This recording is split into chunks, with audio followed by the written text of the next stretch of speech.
What is happening, people? Welcome back to Gouda Down Under TV, and Arsenal are through to the quarterfinals of the Champions League. Let's go. It's been so long.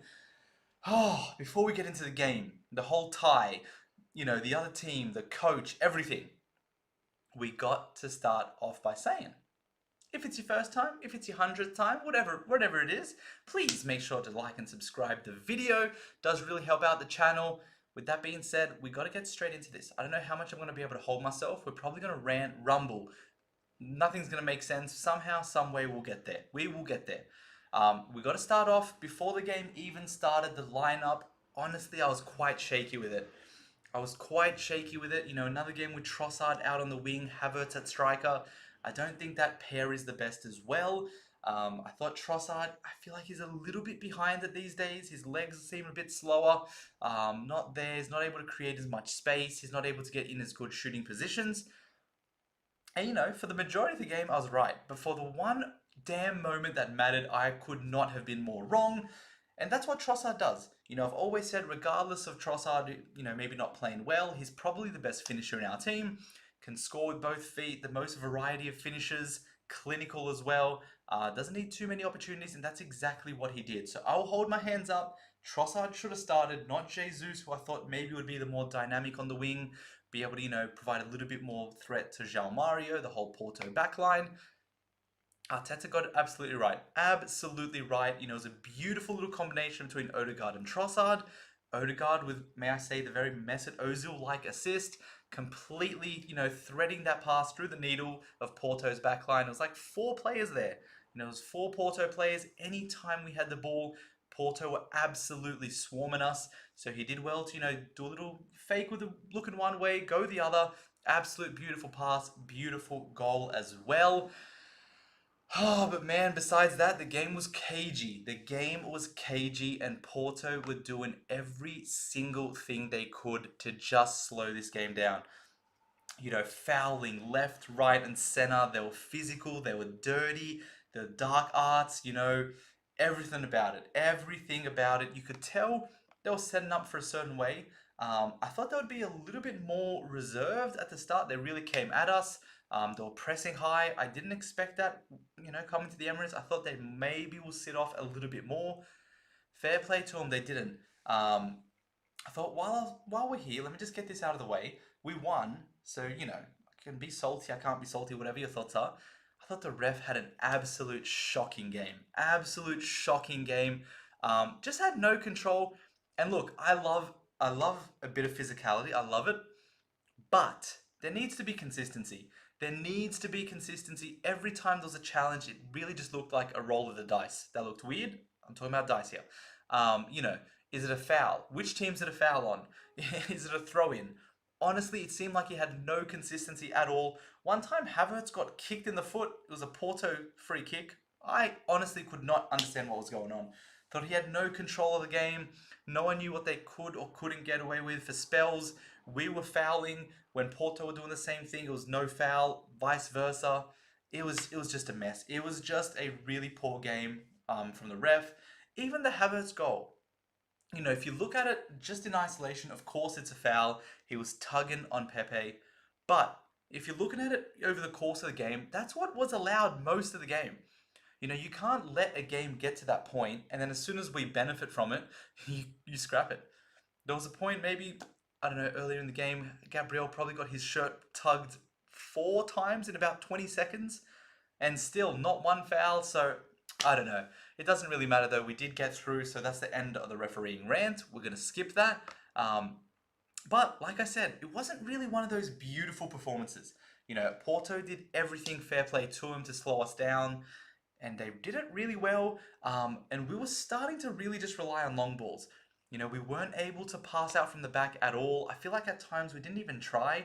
Raya, whoever, was just going straight long to Havertz. I think he did well in the physical battle trying to keep up with it. Didn't necessarily get on the ball too much or create, but, I thought he was very rugged. He was sort of that outlet. A lot of times he was our only outlet, and he, not saying he did much from it, so I'm not defending him too much this game. He usually gets slated for that, but I thought our play was really rough. A lot of people have been saying Kivior had a great game, and I agree. But I think when Zinchenko came on, it gave us a bit of a different element attacking wise. He came on, he was able to link up a lot more. There were moments where he got the ball right at the back, let's say right around here, was literally one-twoing it the entire way, and he was the single source bringing it up this pitch, which is something we didn't have all game. All game we were just going long. He was the one that came in, short us up. And now sort of questions, do we maybe need him in some games? I think maybe against Champions League teams, we may need him as a different option. Yes, defensively, he is a liability. Kivior, the left back, you're probably a little bit more comfortable. But maybe we need to slowly start integrating Zinchenko back.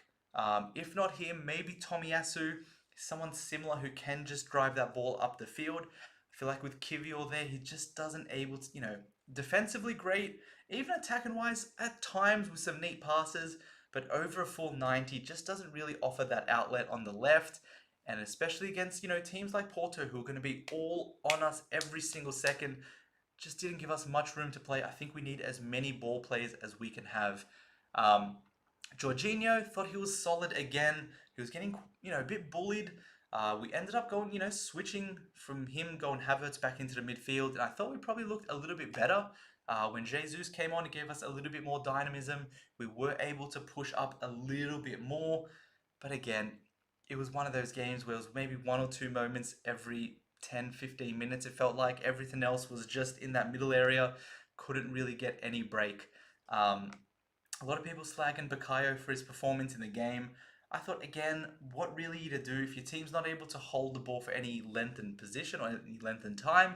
How is one guy meant to, meant to do any damage? I thought at times he did okay. There was a time where he was able to take on the fullback, run down, cut it in. Nothing really came of it. But it's tough. It's tough. And it's a bit scary. The European competitions are very, very different. We weren't able to impose our game at all at any point in the two ties. It was very cagey affairs. And it's just, now we look forward, is it going to be the same? I have a feeling a lot of other teams are going to be, this is probably going to bite me in the ass. A lot of other teams are going to be maybe a little bit easier for us to play, just in terms of our football. I can't see Barcelona or I can't see PSG really getting this physical like Porto, being this dominant, this, bully-like nature. I thought, honestly, Porto was the toughest team we've played all season, the dirtiest team we've played all season, the most feisty team we've played all season, and fair play. Coming into this tie, I saw Arsenal Porto. I thought it was going to be not easy, but I thought we were going to, get our job done with relative calm. They put it on us till the damn last second and beyond. Talking about beyond, David Raya right here. Again, another time I'm going to hold my hands up. I was wrong. Raya should be here. He should be the number one. Two huge saves. Like, he was saying in his post-match, he was disappointed he didn't get three. He could have very easily saved three shots. But he's just so calm, so composed. Anytime it's a cross up in the air, you see him running. 9 times out of 10, he's going to come get that. Earlier on the season, he was having some shaky moments. But I think now that he's sort of felt the rhythm, he's got comfortable, he knows the fans are behind him. Everything is working so damn well. I couldn't be more glad to be wrong. Beyond that, all our penalty takers, Havertz, Rice, Saka, Odegaard, buried it with perfection. Learned from our last year. We got knocked out around a similar time, was it? To Sporting. Was at the Emirates as well. So, another Portuguese side. It could have very easily folded, but we did our thing. We did exactly what we needed. And man, I don't even know if I've made sense this video. I am just so glad to be here through. Oh man, it's been what, 14 years? 14 years of no quarterfinals, and here we are. The draw's on Friday. Best believe we're going to be up and excited for it. Please let me know who you want us to face. Personally, honestly, I wouldn't mind Barcelona. I wouldn't mind PSG. Not saying either of them we're going to definitely get through, but I would like that matchup. I would really like either of those matchups. I'm going to leave it here. Again, not much to talk about tactics-wise. It wasn't really a game for tactics. It was just who can out-fight, wrestle, out-heart the other team. That was it. Ben White inverted a little bit. By then, I feel like it was already so cagey that he couldn't really do anything in there. it was just a rough, rugged game, and I'm so damn glad we made it through. Please, guys, make sure to take care of yourselves. I'll see you in that next video. Peace.